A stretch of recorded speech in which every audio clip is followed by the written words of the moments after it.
Berkali-kali kita lihat bagaimana Ridwan Kamil mondar-mandir di Jakarta dan nggak ada yang sapa. Kan itu intinya tuh. Itu satu gejala atau fenomena yang menarik bahwa PKS gagal untuk memastikan suara Anies dikirim ke Ridwan Kamil. Padahal secara sebetulnya secara kultural, secara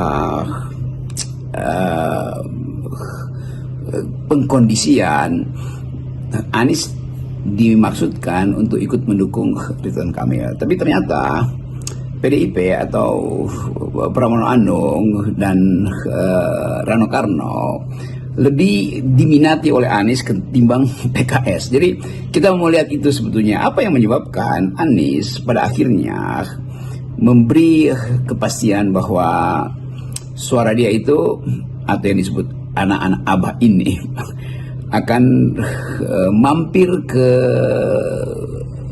Rano Karno dan Pramono Anung. Kita bisa buat analisis apakah itu semacam pragmatisme Anies yang melihat bahwa Ridwan Kamil itu potensi untuk kehilangan dukungan karena ketiadaan ide yang sifatnya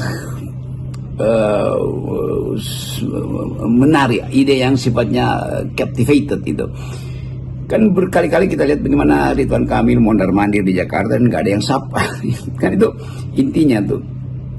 Jadi Anies mungkin berpikir pragmatis bahwa dibuat apa mendukung Ridwan Kamil yang dari awal sebetulnya dipaksakan hanya untuk tukar tambah politik dan membiarkan Jawa Barat itu dimenangkan oleh partai yang lain, oleh calon yang lain tuh.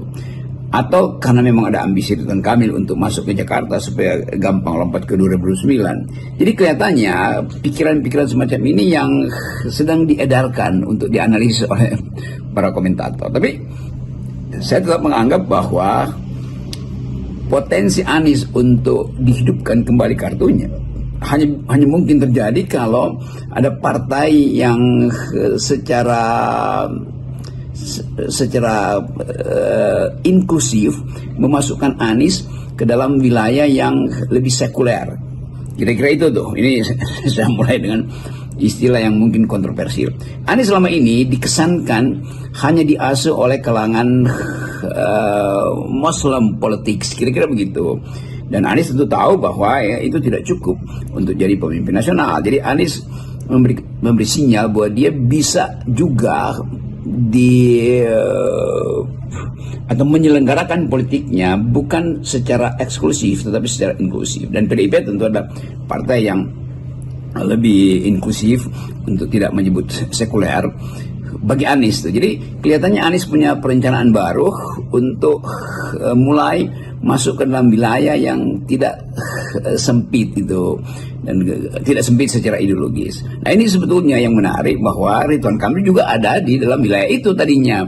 Tetapi begitu bersekutu dengan PKS, dia langsung didefinisikan secara sempit bahwa ya ini adalah kepentingan politik Muslim. Ini hal yang harus kita deskripsikan tuh, bahwa taktiknya Anies lebih canggih dari taktiknya PKS itu ya itu urusan kalkulasi pribadi. Tetapi yang lebih masuk akal sebetulnya adalah, dan ini yang merupakan dalil saya, Ridwan Kamil tetap dikondisikan atau terkondisikan sebagai bagian dari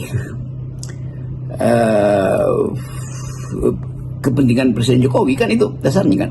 Kim plus itu artinya ada Jokowi di situ. Saya pernah usulkan supaya Ridwan Kamil ucapkan bahwa kami Kim atau saya Ridwan Kamil Kim, tetapi bukan Kim plus tapi Kim minus. Maksudnya ya minus Jokowi, minus Gibran. Itu mungkin lebih sensasional. Tapi Ridwan Kamil justru bertemu dengan Presiden Jokowi, dan itu yang menyebabkan orang meragukan bahwa Ridwan Kamil bisa otentik sebagai pemimpin.